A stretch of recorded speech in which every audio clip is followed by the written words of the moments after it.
Again, I'm Jen Martinez. I am a clinical psychologist. I'm currently an assistant professor in the Department of Psychology here at Suffolk.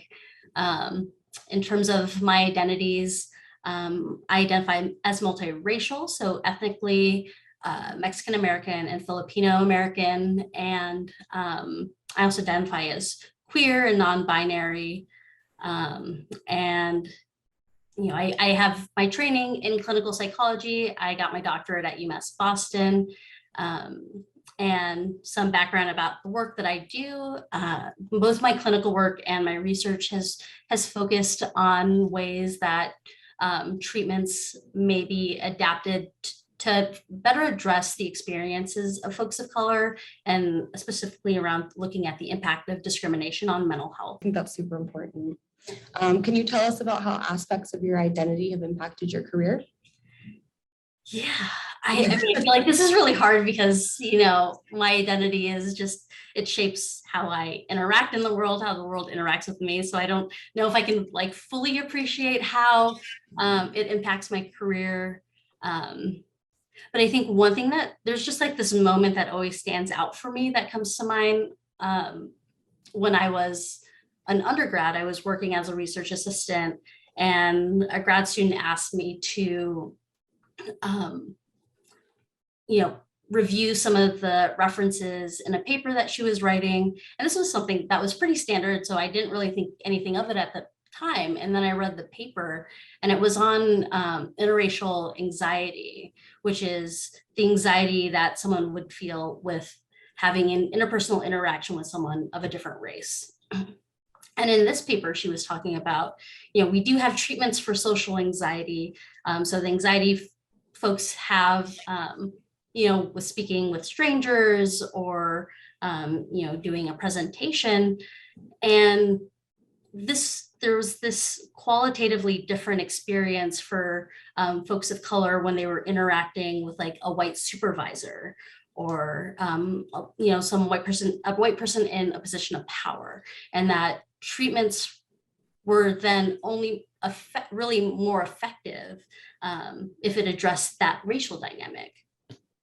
And for me, this was just such a pivotal moment in my career, just because it was the first time that I saw research as not this kind of abstract, intellectual activity, but really something that can be reflective of my own experiences and address the needs and experiences of the community that I'm a part of.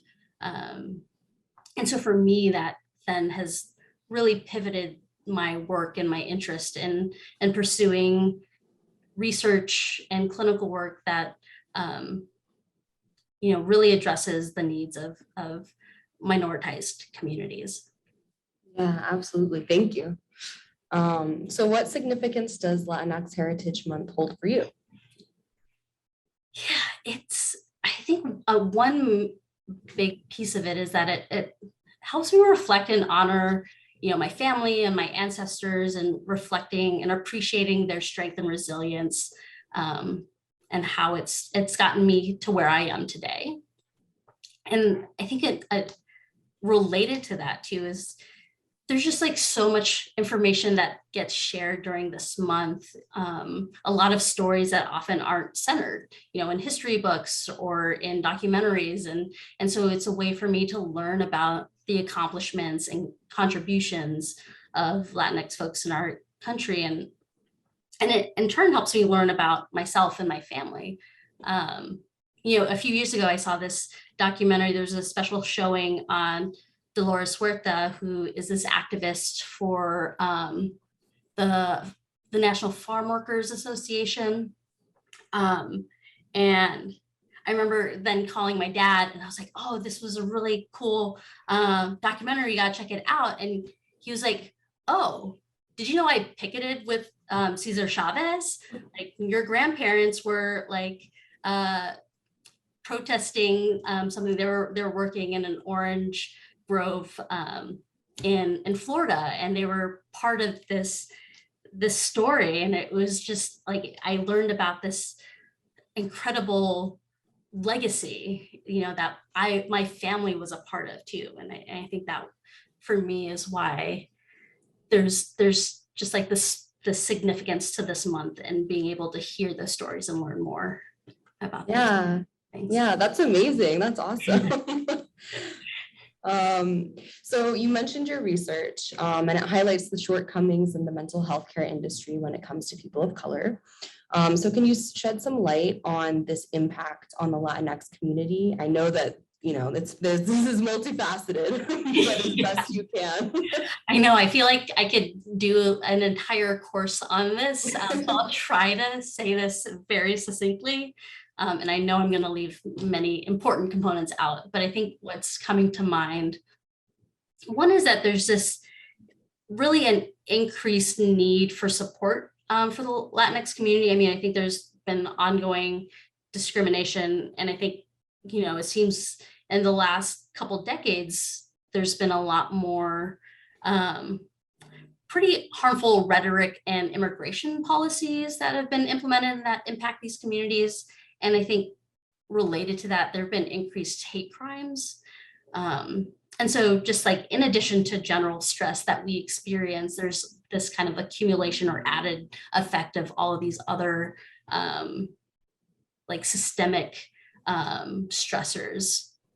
And so we have this growing need. And at the same time, there's so many barriers for folks to get in the door, whether that's with insurance, even kind of working through your own stigma around getting help for mental health difficulties. And then there's also just, a limited number of providers with a limited amount of availability. So even when folks, seek help, they might be on a wait list or may not be able to find a provider who might have a shared identity or speaks their primary language, or is even sensitive to the specific needs or experiences they're going through. And so I feel like there are these barriers that are happening at this like larger societal level, or that impacts mental health.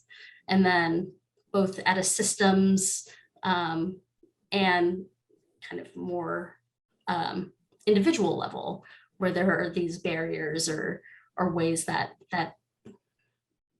kind of become impact the type of help or the quality of help that folks get. Yeah, that makes sense. So what role does culture play in mental health, which is similar to what we talked about a little bit? And of course, recognizing that not all Latinx students are the same, how does mental health impact these students? Yeah. So I guess thinking about that first part of the question about how culture impacts mental health, I think what the research has really pretty consistently demonstrated is that when you feel connected to your culture, feel pride in your culture, feel connected to that community, it helps buffer against, depression, anxiety, and like these negative impacts of discrimination. I mean, that's not to say it makes it completely go away, but I think it does help in some way when you are feeling connected to a community. And I think there's also this piece, I guess another part related to that specifically for students is, whether folks are feeling lonely or isolated, right? And I think, again, I think there's ways that I've, as a counselor, as a therapist, I've seen students increasingly feel more and more lonely when they come to college. But I think there's also the piece when you might not see folks who look like you or have similar experiences. If you're a first generation college student, and kind of feeling very overwhelmed and isolated, I think can really have a huge impact on mental health and wellness. And there are also ways that even outside of us, there's ways that historical or, intergenerational trauma can also be impacting folks. I don't know if you've seen Encanto, but, I think that story really highlights just how the experience and in this story, like the trauma of immigration and fleeing, violence, how the ways we cope with it and respond to that trauma not only affects that individual, but also can impact families and different relationships across generations. And so that's also something that folks might be contending with. Yeah, I think there's just so many different things that a lot of these aren't specific to just Latinx students, but also, I think what might be specific are some of these more identity related stressors that, play an impact on how connected folks feel. Yeah, absolutely. And in case there are any students who are listening and are feeling maybe not at their best, we do have the Counseling Health and Wellness Center on campus, and they try to connect you with counselors based on your identity or whatever you're comfortable with. So anyway, so given your background and identity, have you found a community in the Boston area? Yeah, I'd say I've found a bit of a patchwork of communities. So, it's taken a lot of work to find different places where different parts of my identities become more salient and I can have support around that. So, whether that's being a person of color in Boston or being queer, non-binary, I've found that I've had to kind of juggle around different communities to get that support. That makes sense. Oh, yeah. Sorry. Oh, no, that's fine.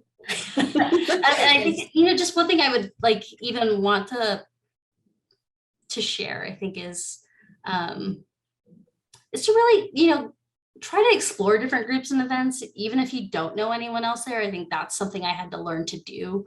And, I think we're going to feel anxious. We might feel awkward. And despite feeling that, I would still try to make the effort to go to an event or meet with some group on a meetup site, because I would just remind myself, I want to be connected to a community, right? And for me, just showing up is always that first step. So I encourage folks to try to push what feels comfortable and to be able to create that community and connect with folks in different ways. Yeah, definitely. So how did social capital influence your career and success? I mean, I think, people always talked about how important it was. And I was like, okay, yeah. And now that I'm in this point in my career, I'm like, oh, wow, that was so crucial. Especially as a first generation college student, it was just, I needed someone to help me navigate all of these systems. And, and so, I just reached out to different, other undergrad students, grad students, faculty members, and develop these genuine relationships with them. And I've just noticed that, even from folks I've had connections with in college, I still reach out to them for some guidance as I'm moving through different aspects of my career. Because I think they really help. It's not just about who you know, but also what to know. Mm-hmm. And, so I was able to get support and resources when applying to grad school, when I was looking for jobs and wanted to know what opportunities there were. If I was applying for a grant, kind of getting a sense of how to apply for the grant. And I think a huge piece is, unfortunately, there are unspoken rules about different disciplines and careers. And so having someone who had that knowledge to be able to share that with me and help me in some ways play that game. Yeah, that makes sense. So reflecting on your career, can you tell us who or what was most helpful for your professional success? Yeah. I mean, I think speaking to what we just said, it really the Yeah, relationships were so were so crucial in all of that in every step of the way. And I think, not even, I don't want it to sound like I'm just like having relationships with folks just for my own career advancement. There are also, having that support system helped me.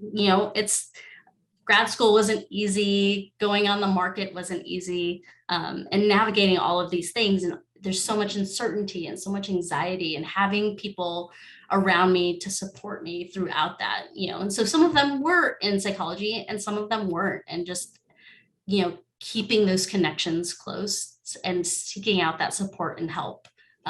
So I didn't have to kind of carry that all on my own. yeah, absolutely. And I fully agree. I don't think I could have gotten through undergrad without my own support system. Yeah. If you could give yourself, your younger self, one piece of advice, what would it be? There's so much advice I would want to give myself, but I think one thing I wish I had known, just I think pretty consistently, that as scary and as uncertain things are, I think the universe always seemed to take care of me in the end. And so if I can like trust in whatever path is going to be, I'm going to have, to let that unfold. Yeah, that's a great piece of advice. Is there anything else that you would like to share? Yeah, I mean, I guess, if students want to get any research experience in psychology, or, want to talk about any sort of professional development, like with grad school and stuff, feel free to reach out to me. And also, not just students too, folks in the community. I'm new to Suffolk. I started in July, so happy to make connections and friends with folks. So feel free to send me an email.